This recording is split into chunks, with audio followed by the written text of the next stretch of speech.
Hello viewers. We. Umenishtuaje?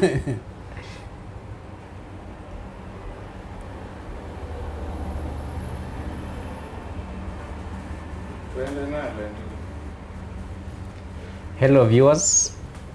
Welcome to Word Cafe, your home of untold stories.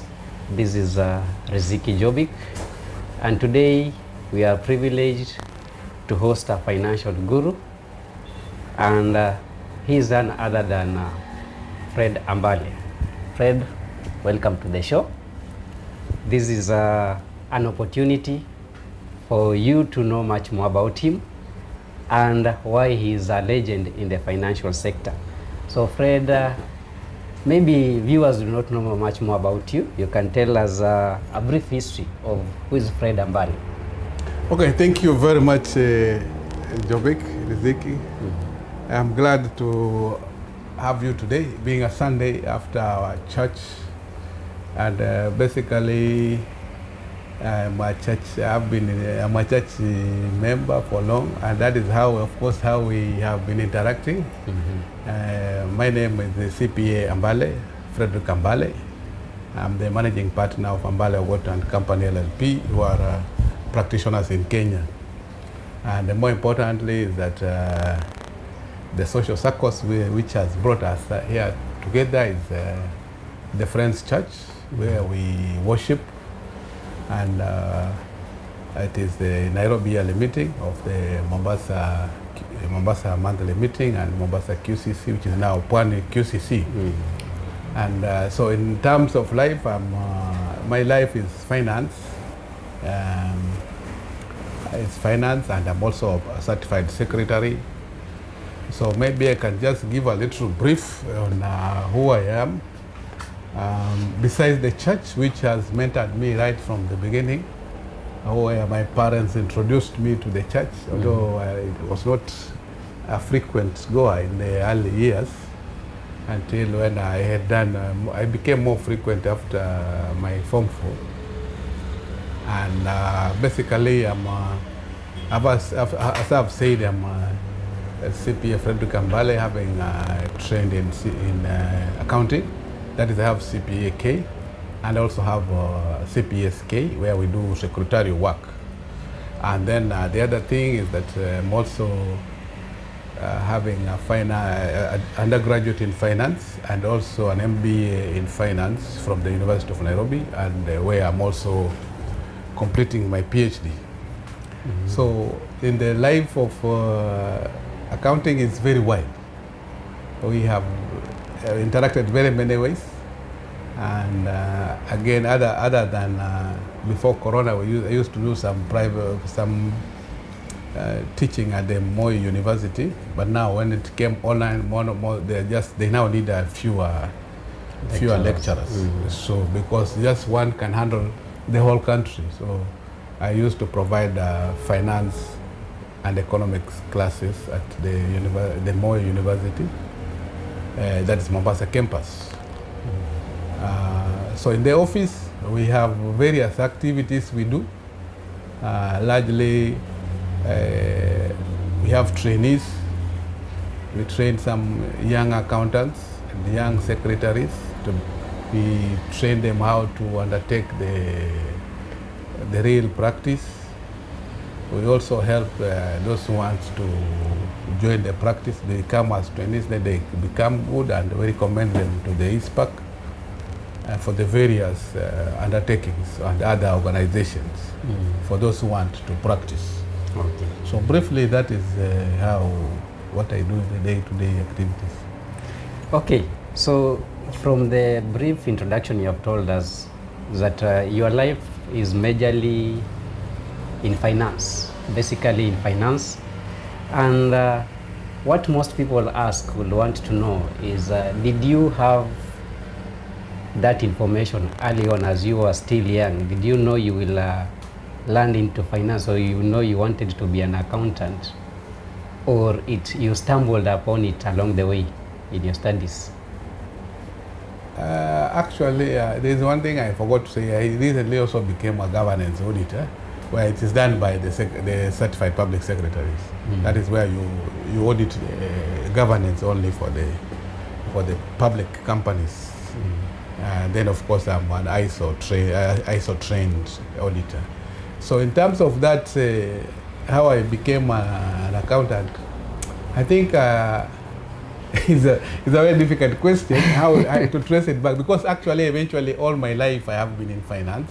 I have not gone other outside finance, which is also secretarial, also coming in at a later stage. But finance is like has been my life, and maybe I can largely attribute it to my brothers, who are the ones that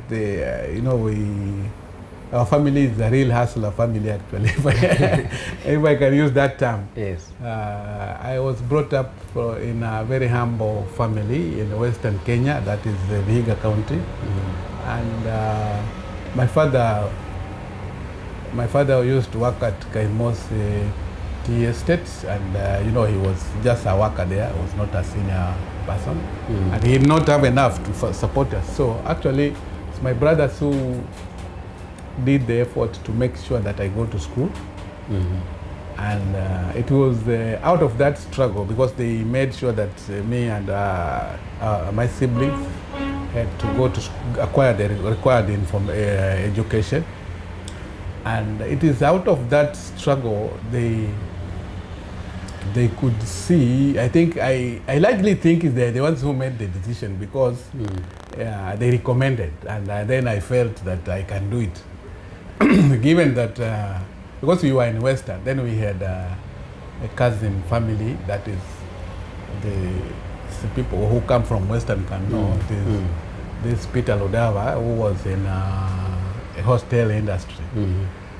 Having part of our family, my brothers spoke to him, mainly Manasseh, and then they let Bernard. They're the ones who organized. So I come from Western.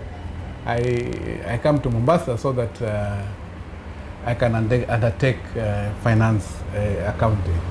That is how it started. Just if I can start from the scratch, that is how it started. Then eventually it became.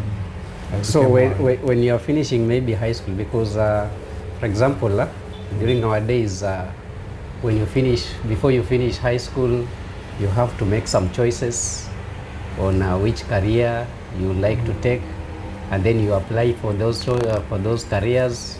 Then whichever admission will come first, maybe you applied in Nairobi University or whichever admission you will come, you go for it.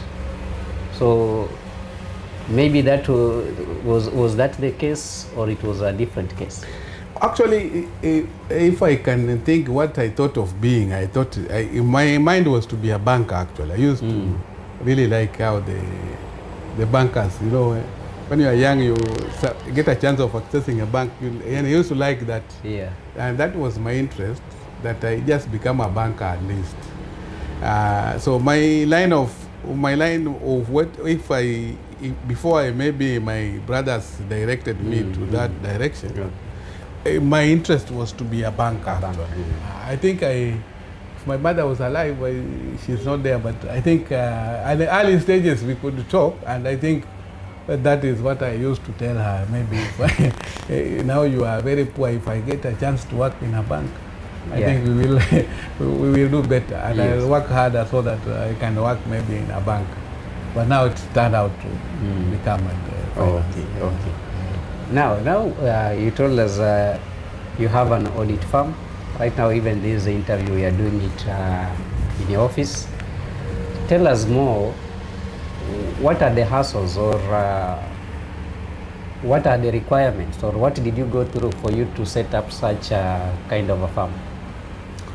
Actually, it has been a long time. It's a long story. You see, when I started doing CPA, my aim was to practice, and of course, I used to like the managing partner where I was attaching. He was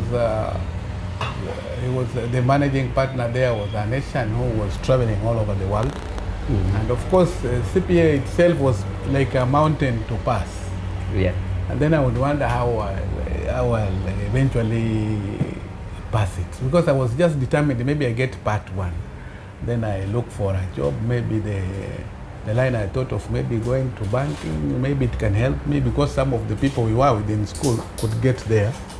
But now I did not manage that. So I eventually continued doing CPA exams. And sometimes you fail a number of times, repeat, you pass one, you fail the other one. Then you end up, sometimes you have finished a section, but you don't have them on the same paper. You are told you have failed, you go back again. So I never gave up. I kept on the resilience. Then in that line, I was in an audit firm. I worked there for some time, but audit firms. In the audit firm, I was not getting enough to help myself and my siblings and the general upkeep. Actually, mainly also my education. Yes. Of course, the audit firm was paying for I can't say they were not helping me. My first exams, they paid me, and actually they were encouraging us. If you pass exam, your salary is increased, and if you are going out for exams, you are not deducted, and the first exam is paid for. So, but that salary was not enough for myself, and also because I wanted to get more higher education. As you can see, God willing, I expect to finish my PhD in the next 1 or 2 years. And I started a very long time ago. It's 2015, but it's because of planning. So, but in the next say a year or so, I expect to finish it. So I could not finance my education there, so I moved to some private firm. So which firm was that before you moved? The audit firm or the firm I moved? No, the one you started with, the one which was not paying enough.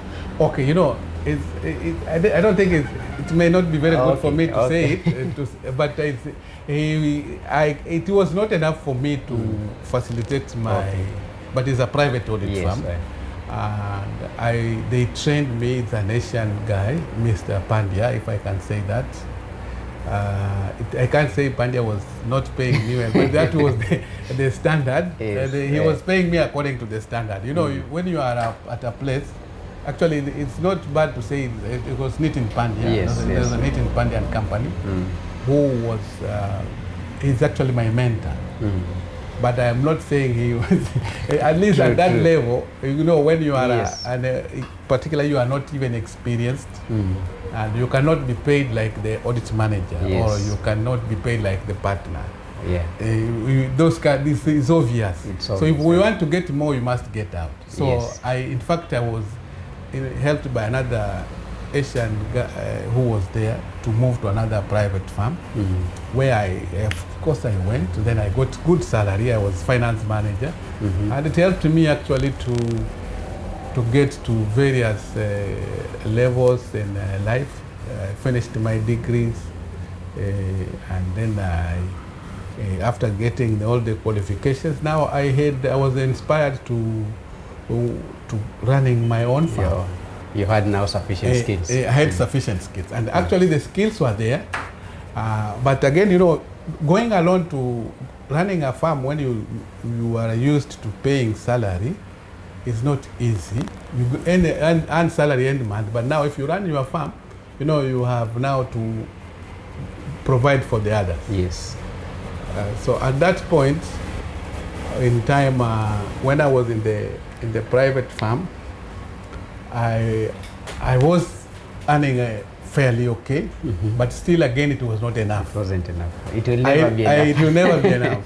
Because at that point I had acquired my education that I wanted at that point, but still I felt where I was, they cannot pay me. They cannot pay me the salary I want. I felt that if I ask them that money, then they will not be able to pay it. Because you know how much for example, you cannot earn more than the managing director. you see, and you are expecting to earn equivalent or more. So if you want the salary of a managing director and that is his company, the only thing is to get out. Yes. But it was not easy to get. I kept on planning and planning and planning to get out until now it became that, when you have so much ambition, eventually you get, in some way or the other, you get friction. Yes. So at some point then, because I opened my farm in 2012. Okay. But I ran somehow partly in the office and outside. I hired some people to do it for me. Then I go there late in the evening or such like. So it became untenable in 2016. It's when now I had to resign and go full time. So you are still working? Yeah, the farm started operating in 2012. Trained for 4 years when I'm managing it from outside. And it became that now I cannot continue working and also. So I had to resign in 2016. And then I now concentrate fully on the farm. But it was not easy because now that you are used to monthly salary, but now you have to work harder too. But I thank God with the church, with the church members and encouragement with the leadership of church and pastors. I took the bold decision and then I started moving full-time audit because the farm has been running now is 10 years. So 2012 it was here or somewhere else? No, it was not here. Actually it's a long distance because you will it will run, you first of all started it having a laptop and stuff you can just send on the field. Then where I was living there was some space, I allocated some space today to be the office. Which eventually I took another bigger office, and then eventually I moved to Rally House, where we are at the moment. Okay. Now there are those young people who are maybe my age or slightly lower. They say starting a business, you need capital. There are challenges. They have challenges in capital. Maybe they say we are casual workers. We don't have enough money to start our own business.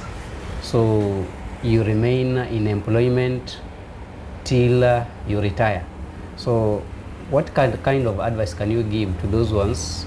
Maybe they want to get out, they don't have the capital. Do you need to save enough capital to start, or you can easily move without the capital? Okay, actually that is a very good question, Riziki. The issue is that most of the time you have to, each individual, you have to never be contented with anything you have at any time. If you have that drive, you will definitely have go far. Because if you just sit, even if you are earning the salary that is seen to be good, don't feel comfortable and say, now I'm in the comfortable zone, let me just stay here. If you go that way, because when it is cut, you'll now be in trouble. So you should be continuously trying to improve yourself and eventually and taking control of your life. So for those who are in employment, you don't be discouraged with the fact that maybe capital, of course capital is a bigger problem, and particularly for practice. By practice, it is an issue. It is an issue which is also real. For example, if you have to meet a client, you need the client has to see you as not someone who is coming to help, but not someone who wants help. Yes. If you appear there like you want help, now you will not get the job. Yeah. So you need to take basic things which are important and may need some little cash, but not that much, a lot of money. So for people who are aspiring, particularly people who have education, you don't go to school so that you can continuously be relying on others to employ you. And I've always challenged the graduates. We in the university and professional line, we learned how to manage finances, and it is only good when you can put it in practice by yourself. You cannot all the time rely on another person to give you employment. The graduates, you don't need to be even employed by the government. you are supposed to, government should provide and the opportunity and the environment for you to operate. But don't wait for the government to give you a job or your relative or so, or just stay in a low-paying job all the years because you are using an excuse of not having capital. Because you need just, like for example, they was wanted some other line of business recently, and I approached one of the bankers, and then he told me, you guys, we know you as a finance person, you are running an audit firm. The line of business you are talking about is nothing relating to this. So how can we know you can do that? Because you cannot use your bank statements for the firm to apply for a loan for another line of business that is not related to this. So in that case, that banker told me that even if you have to start something very small, and then little by little, because I wanted some big amount of money, but she was telling me it's risky for you to take this large amount of money at one go, because the bank will also be scared, because they don't know how you will perform. You must have started. Might end up defaulting. And then, the lady told me you can start as little as something, you can use 5,000 to 10,000. And as it moves, you run for some time. Then when you come after some period of time, you say you have been running, but now, you see, now I want to improve to this big amount that I want now. And the bank will listen, and they can see you can bring your plan, and you will succeed. So don't let capital issue be the reason for you to stay wherever you are, to thinking all the time that I need someone to help me and what to get to better employment or to get a good business. So most importantly, get it moving. Like me, if I can say, if I look at when I came in full-time employment, left full-time practice, it was difficult, very difficult, including my family finding it somehow challenging, that now you cannot meet the daily regular bills. And here you are leaving the employment, and it's not going to be fair to us. But you see, the most important thing is to take courage and then plan your priorities. Those ones that you can forego for a period of time, it will be okay. Because over a period of time, if you compare my farm today and 5 years ago, it is a big difference. And you cannot believe it's the one that was there in 2016 and more so 2012 when it started. So it is a matter of time and targeting and putting priorities right. And resilience. And making sure that when you are asked to do something, and look at the market, how is the trends in the market, always try to update on the line, and it will definitely happen to achieve it. Because when you are resilient and you plan yourself, don't bite what you cannot chew. Because you see, I'm proud to say here, I was a very small audit firm, but right now, when we see we are always competing among the auditors, I compete with the Big Four comfortably without being scared. I have what it takes. In audit we have Big Four, which are the largest. They are international, all over the world. So when it comes to here, when we have to compete, we compete on equal measure. I have reached at the level of competing fairly and competitively without having to fear of anything, because my firm has gone to a level that it can compete with the Big Four easily and comfortably, and give them be a worthy competitor. A worthy competitor. Then when I quote, they also know they have to do something. They have to match what I'm doing. They cannot take me for granted. And of course, I thank God for that. And I really thank God that He has put me to that level. Okay. Now, you have told us how you started and also how resilient you have been up to this stage. But we have seen some young people, or not even young people, any person, some of them start a business or start a farm, and 2 years, they don't last beyond 3 years because of several challenges. So, what were some of the challenges you have faced, and how did you surmount these challenges for you to be where you are right now? The biggest challenge particularly when you are in starting is paying salaries. So those people who are helping you is a big challenge, and you have to plan it, and you have to have staff who look at your business as their own, and then that one you'll make it. Another thing is that which is a bigger problem to very many people, mixing the company money with your own with your money, personal money. Personal money, yeah. It's a problem to even people who are learned. They still have that problem, and it is one of the issues that you need to be very careful. Very careful that the money, the bank account for the company has to be distinct, and draw the money from there only when it is going to the company. If you are paid cash, bank the money before using it, and always account for all activities. Don't mix family activities and business activities. That one is a sure bet of failing. That is one of the reasons that many small firms end up collapsing, because if you happen to take business money, and because a family issue has come that needs big amount of money, then you take from the farm, and you find you can't pay your rent, you can't pay the people helping you in the office, your employees.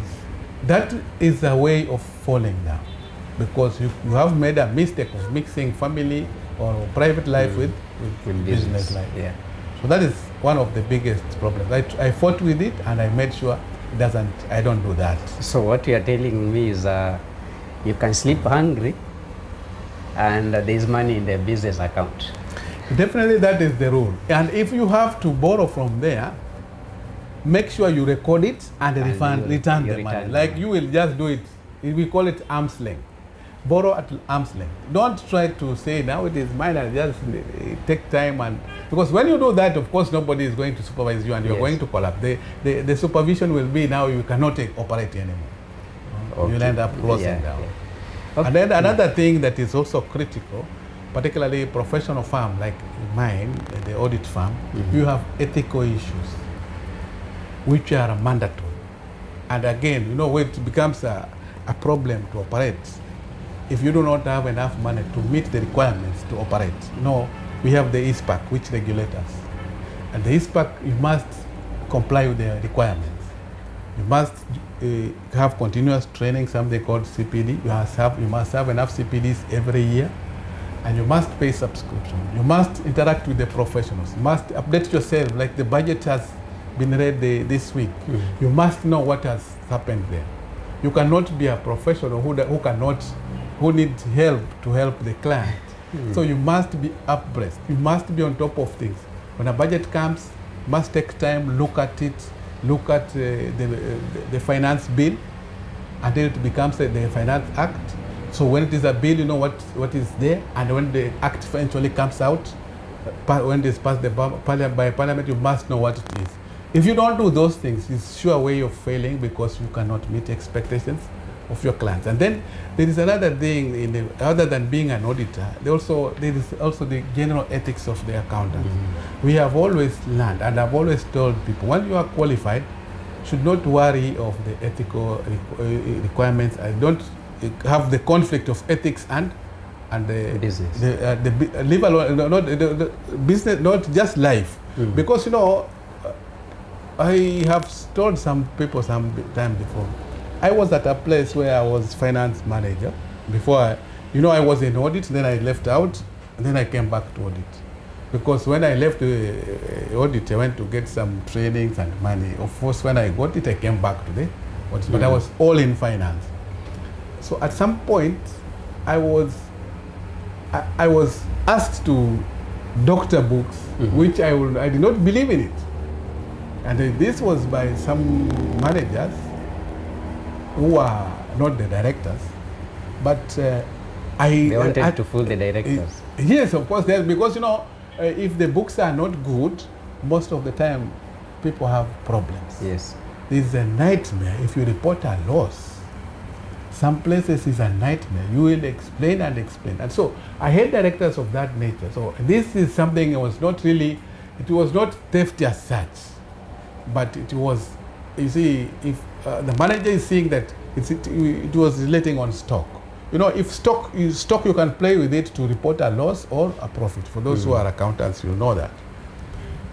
So this, I'm not saying the person had stolen anything. He didn't steal anything, but the figures were not favorable because he is paid well. The top guy is paid well, and you know, figures coming bad, and you had not notified the directors.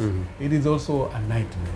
So this guy, they could force me to doctor the books using the stock. I tried to live with it for some months. Actually, the first time I saw it, I could not say it. Of course, I was really judging myself. Why am I doing this? So actually, it happened in two scenarios. The first time we noticed, you know, year ends are I think it was June that particular time. So when you discover at the end, of course, you saw the bad sign coming around April, May, then it reaches June, and the real signs are there, and it's reality. So, before end of June, you find that you have to give some interim reports. So the first interim reports, I had to live with it, and then I left it just that way. But then when it came now final reporting, I could not take it anymore. And then I said that now, see, even if you are agreeing this, you are saying the stock is okay, this one I'm not going to take it. And we had to call a meeting with the top guys. We had some directors who are not, some of them are not Kenyans. They have to come from abroad, and then you have to brief them. The stock, you have to justify your figures, why you believe the figures being provided by the top guys are fictitious, and you don't believe in it. You know, it's not easy to challenge your senior, actually. But I had to do it because when we were training CPA and the university courses, we have been told when you are qualified, don't worry, even if they sack you. People say, of course, when I'm teaching, sometimes students tell me, you know, they sack you, then you will suffer outside, and then they will not. But to me, I believe that thing should not happen because you are qualified, you will suffer a little bit. If you are good, you will not stay long. So I stood with that, and I said I'm going to say the real situation. I said it. The foreign directors were there, and we had to call a meeting, and everybody was shocked. But eventually, if these guys who were asking me, they were even happy eventually because now I have removed them from the trouble they were hiding. And me eventually, actually, some of the salary I got increment, I got a salary increment because of that strong standing. And I really thank that this American guy was and there. You saved the company. I saved them, and they reported correct figures. Okay. So it was not easy, and of course, that is ethical standards in accounting. You cannot don't fool yourself just because someone is doing that, asking you to do this. You know, you are expected to behave according to the rules, particularly the ISPAC. You know, if you report this, if these go out and then eventually they are discovered at a later date, and you are a member of ISPAC, the ISPAC is going to punish you. And for us, more so practitioners, if they withdraw your license, now you know you are like your life is finished. Yep. So we are always very careful on that, and I stand with it all the time. And my ethics has been overboard. No, I don't compromise. And I can say maybe it's some of the reasons why I succeed in some tenders which even some bigger firms have not succeeded, because we keep to the ethics, we keep to the standard, we report the correct, and stand with the objective reporting. Okay, but there are those ones who say that business and ethics do not mix, because for example, if you are applying for a tender, and yet the people who have proposed the tender, they want kickbacks before you win the tender. There are those ones definitely who will give, there are those ones who won't give. So how maybe do you what's your advice about that, and how have you handled that in terms of ethics and business? Okay, that's also a very good question, Ziki. That is a real situation in Kenya. And also, I always get good answers for such things. You know, one time I was really fighting to get some job at the Auditor General as an auditor. You know, auditor, nowadays, practitioners do for the Auditor General. Mm-hmm. We had been shortlisted to help the Auditor General. But now, you know, once you are shortlisted, you eventually bid. Yes. So there was a job I had bid, but one reason or the other. As a farm or as an As a farm. Mm-hmm. Our farm had bid. So one reason or the other, the documents did reach on Nairobi on time. Because we are in Mombasa, the courier arrived, you know, when the closing time, I think it was 11 o'clock, the courier arrived around 11:30, and they could not be accepted. And I was really disappointed that thing happened. That I was wondering, how can this happen, and what should I do? So just to answer the fact of the kickbacks, what I learned from that officer, who also doesn't, of course there are things happening in government, but that officer taught me a very good lesson. She told me, when you see such a thing happening, when you miss a tender, don't fight tooth and neck to win it, because there are other jobs you can get. And besides that, you never know. And now it became religious. Now, like, you know, we met in church. The lady told me that, you see, you could have got this job and regret in the whole of your life why you got this job. Yeah. So if you find a job is difficult to get, don't go use dubious means like trying to bribe people or what to get the job, because you are good and you'll get the job. So the best thing is, when you see it is difficult and other people are bribing or such, ethically just don't do it. Eventually, the reason being, in that process, it may dent your image and you may lose even more. So this lady told me from a humble position that you see, these documents didn't arrive, and of course you have what it takes to win this tender, but now just stop there. There's another time will come, and you never know. And of course you can see there are jobs you can do and even regret why you did it. Because if for example, you can do a job, of course I've never experienced that, but you can see a colleague has done a job, and then the eventualities, maybe, you know, we have something called coherent risk. A coherent risk is a risk that is an entity which, even before you enter it, that risk is there. And once such a risk is there, you can really be caught up in it, where you cannot get out. So sometimes when it is gone, you just relax it and please thank God for it, because He has cleared the way for you. You know, that is how religion now eventually helps some of us to navigate in this corrupt world. Because when you find it can't move, you just simply forget about it and pray to God to get. And of course, there are cases you miss one. And in fact, like recently, very recent, I missed one tender, and our farm missed one tender, and in less than 2 weeks, we got another bigger one. That is the one that is higher value than the one that we were worried that now we missed this one. Now how is it going to be? This year, beginning of this year, we missed one, and in less than 2 weeks, we won another one, even bigger than the.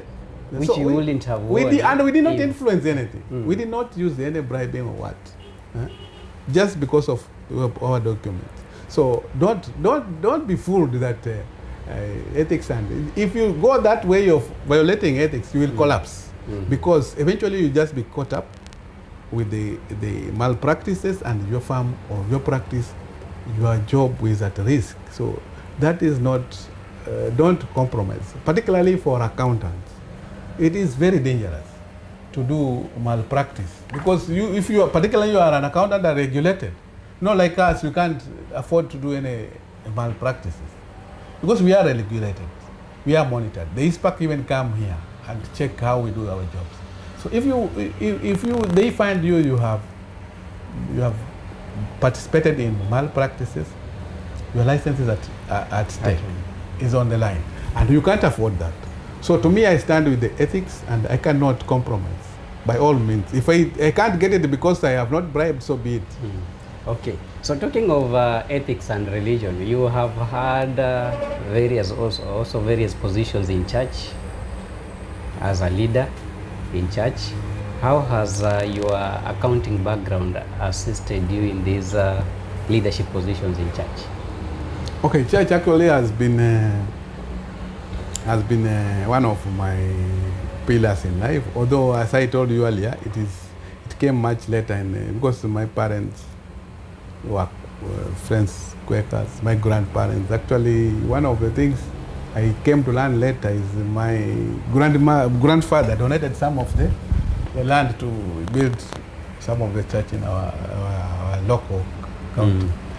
So the church has helped me, because when I was still in primary high school, I never used to participate in church. Although my siblings, particularly my late brother Phineas, was so much in it. In kule Vihiga na pia Nairobi, he was very much. But me, I was always behind. Then when I was in Mombasa, there is one of the pastors. This is Pastor Webere, who actually came to my house, and they wanted a treasurer at that time. At which level monthly meeting? It was local meeting, Likoni local meeting. So Pastor Webere, who is now the GS at the moment, actually I attribute all my successes to him as my spiritual leader. He has really nurtured me from the time he was in Likoni, now he's GS. Pastor came in and he asked me, why we are proposing you to be the treasurer? And I said, my pastor, I have never done it. Why me? Take my wife. Because she's the one who is the regular in church. Me, I don't come. And he said, no, the members and the leadership are senior, the ones to do. Because my wife is a teacher, but I'm an accountant. So they believe that because being an accountant, I should be able to do better than my wife. Of course, my wife helped in other things like evangelism. In Likoni, she was so much, and the church helps in so many fields of the church. But they didn't, for the purpose of treasure. So the pastor said, Pastor Weber said, no, this one is you who's to come, not your wife. Okay, then I said, okay, let me think about it. Because it was, I think it was on a Saturday. Then he said, we said, oh, we see it tomorrow morning. And then, of course, I discussed with my wife, Beatrice, and then she also encouraged me. Then I started working for the church. And for sure, when you people say, ati kama kazi ulipi ni kazi ya kanisa. They don't know what they are talking about. The church is the highest pay actually, the highest paying employer or master for that purpose. Because I had been struggling, and since I joined the church leadership, then it's really, I saw my things changing. From that time, we have had progress. We completed, because then we have done so many improvements in my life, me and my wife and my children, and we really thank God for that. And I believe this is also, as a believer, the service I have done to the church has contributed to my number of successes in my life. And actually, I've always been close to my spiritual leaders.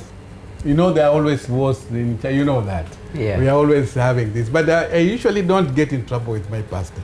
At all costs, I must listen to my pastor, and where I have a problem, I quietly talk to him and maybe ask guidance and explain things. All my pastors, none of them have ever crossed, and I always get guidance. So like in this case, my very first close pastor was Pastor Webere, and he really helped a great deal. And I'm always proud of him. When I meet him in Nairobi early meeting, I always thank him for how he guided me. Okay. Yeah. Now, talking of family and maybe wife. Teaching and finance. So you say she's a teacher, you are in finance. Where did you meet? Okay, actually, we met actually, we come from Western Minneapolis, both of us. And because you are in the same county, meeting is easy. My sister contributing greatly in my eldest sister in our meeting. Because out of the normal meeting and the region, then eventually you become friends and then you marry. So Beatrice is a pillar to my life, in that she's always supportive. And, I think she has become assimilated to it. And recently she has also enrolled for CPA. and she's also doing well. I believe now, actually, I don't know, some people say people when they get married, they look alike. So now she's started doing CPA. And you train her? Of course, she's very good anyway. She's very good in language, and even most of my letters before the earlier than when right now she helped me a great deal. But my critical letters, she has to read them. When I'm writing a very critical letter, I always give her to read it because of her English. She's very good in English, and also she's very good in other things. And then as I'm saying that maybe people become together, she is now of course helping more in the practice, but of course she's still teaching, and she doesn't have much time. But anyway, some things that we always discuss. And then also she was laughing at me another time, also saying that now, see, she's a teacher, but then I became a teacher at the Moi University. But she says, teaching at Moi University, you did not undergo like teachers training. So you cannot know what we teachers are. So some of the things, but actually we do very well. I appreciate her, and she really give a lot of support. Okay. Then you told us you are in Likoni monthly meeting, but nowadays you are in Mombasa. Why did you transition from Likoni to Mombasa? Okay, I can say you people, all of us, you live in Mombasa, and people living in Mombasa know, and particularly those living in Likoni know that. As I can say, I can attribute it again, maybe, I don't know whether I can say maybe somehow it's because of success. And one of the PCs at Likoni, who's Mr. Arunga, always says, it's now former. When people succeed in Likoni, they succeed. It's also like Likoni is where the hustle begins. Begins, and they are always succeeding and then crossing over. Yes. So many of them, including the PC of Kisauni, Dominic, he was at Kongoya, yes. He was there. And also he was saying, all these people have come here, and then when they succeeded, they left. So actually, the real reason came like this. I bought a car in, I think, 2012. Is it 2012? Yeah. Or 2013, yeah. And now, of course, out of the way I keep on saying is the church, successes and such like. So now I'm working, my office is I'm working in town, and I'm having a car from Likoni. So now there was a problem. Sometimes crossing the ferry is a nightmare. We will leave the house very early, and then again come back late. So the day that I had to, I got used to it, but at some point, one day was the day when I felt that maybe I need to, and also actually it is. I can also think Beatrice also highly contributed, my wife, because that day the jam was so big, Likoni ferry. When the jam is past, the jam has come up to Aga Khan and stuff, the sea there. That is a very long jam, and it will take time because other people will start entering through when you are coming from the side of that side of Baraki. Those ones come and they get into the queue. Yes. And the people, when you are this side, you may, because if you have not bribed them, they will not let you in. Yes. But the others will keep on bribing the queue. And as I told you, sometimes some of these things I don't like doing them.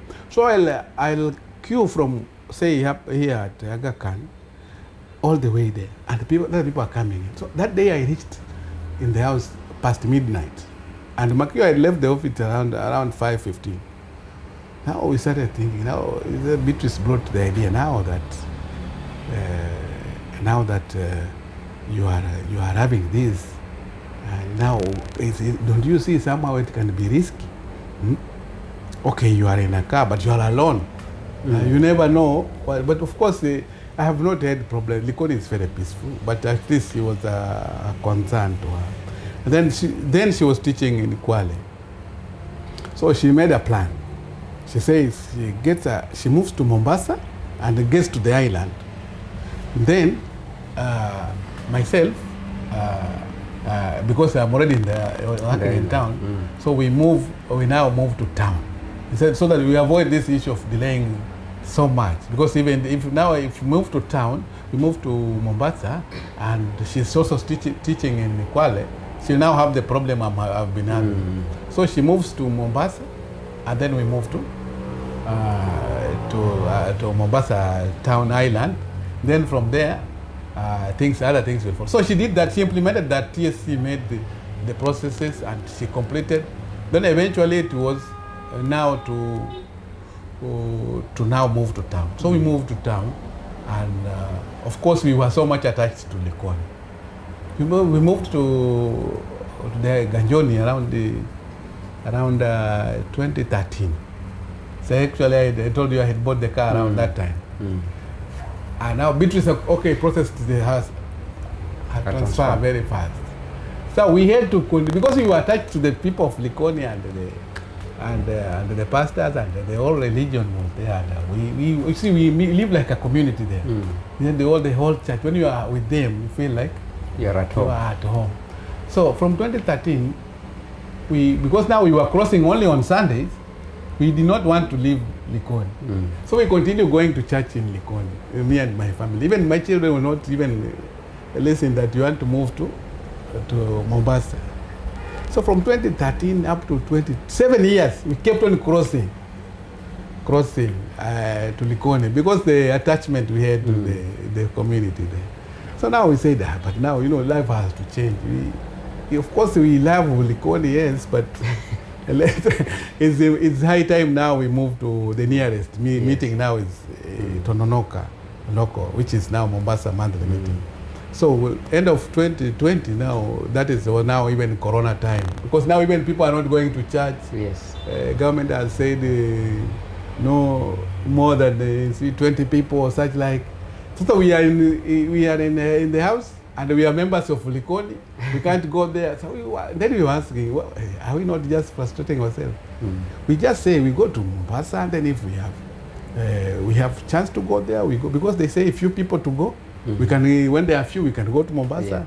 And then that's it. So that is how the idea came in. Then, and good enough, we were serving in various positions. We had just handed over our leadership in Likoni in August, because actually elections also delayed because of the corona. So when he handed over somewhere October, December, we decided let us now move to Spaki.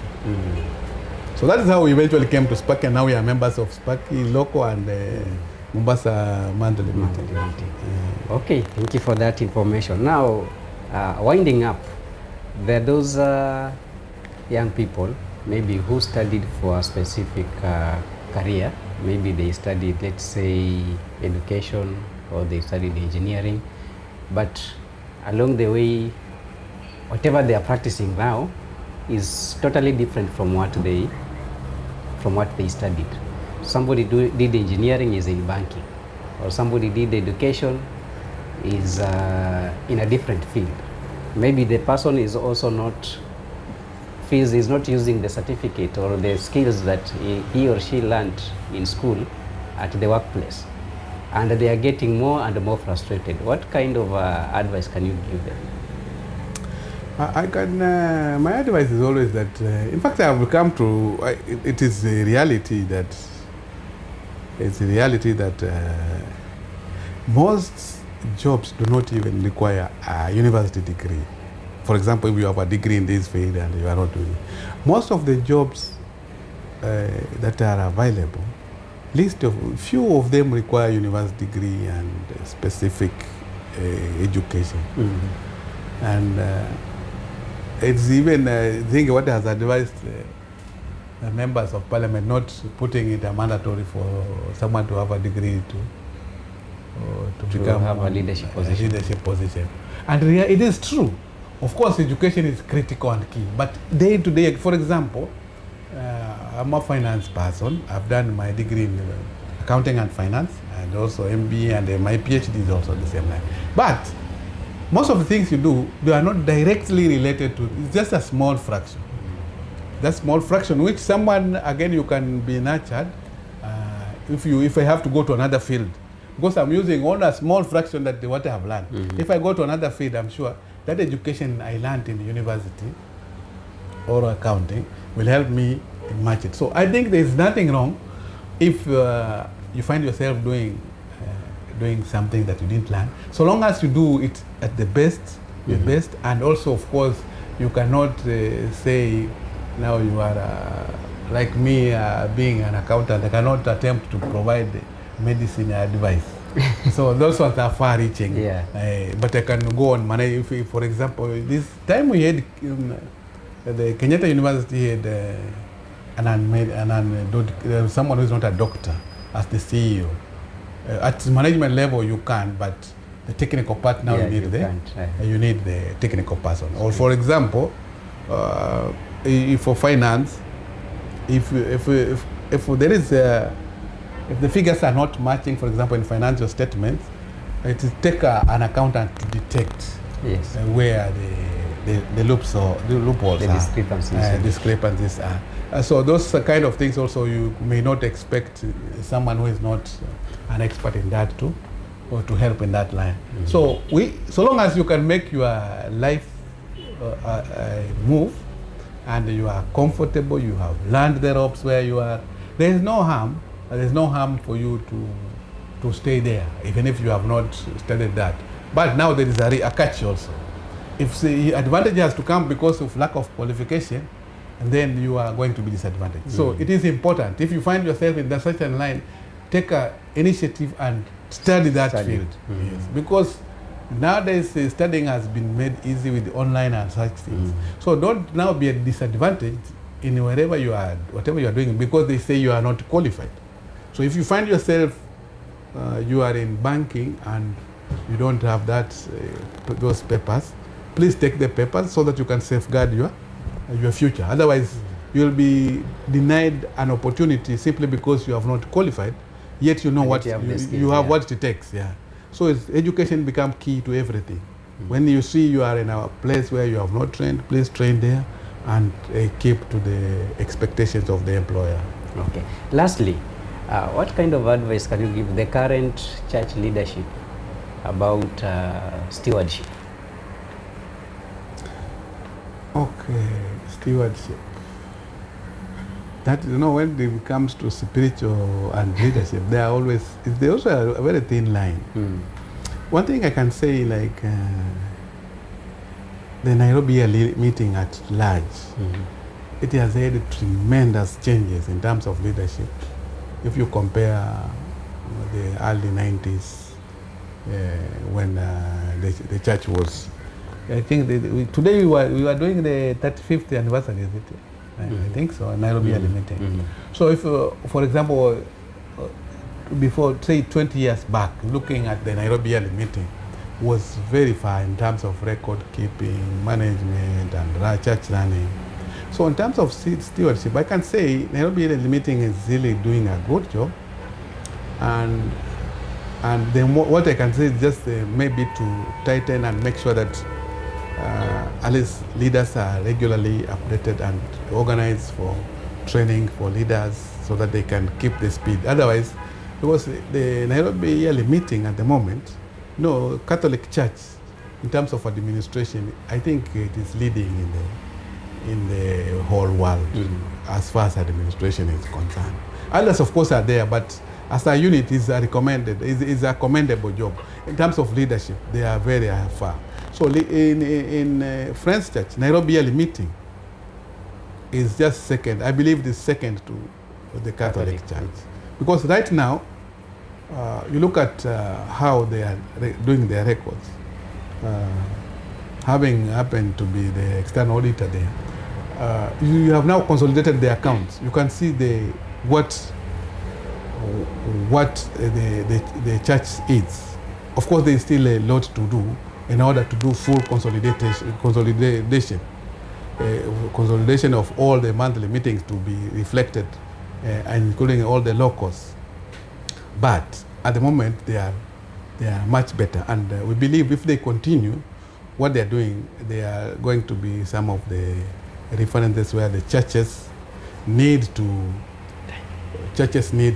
will be copying from the Nairobi yearly meeting. So basically they are doing well, but they can improve on what they are doing. Okay, thank you very much for the informative information. We are pleased to have you here. Hope the viewers, you have gotten something about careers in finance and also about church leadership. Thank you very much. Till next time, let's meet for an interview with another guru in a different sector. So we have different comments here from social media. I'll slightly go through them.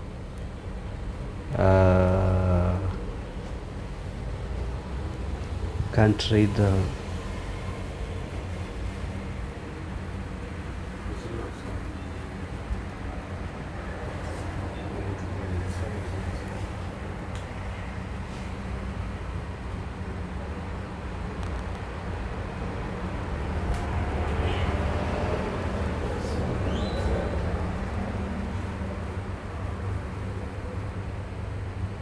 Okay, so there is a comment, I think from your wife. Says your first office was along a corridor. So don't feel shy to tell people where your first office was. And then another comment says, when you're starting a business, be sure of conmanship. There are con people along waiting to bring you down. And then also transferring to Mombasa was also due to her transfer from Kwale to Mombasa. That one you had elaborated on it. So that is an additional from your wife. Okay. Yeah. Thank you. Thank you very much. I appreciate your time. Most welcome. You can meet another time. Thank you very much. Okay. Have a nice day. Pleasure. Pleasure.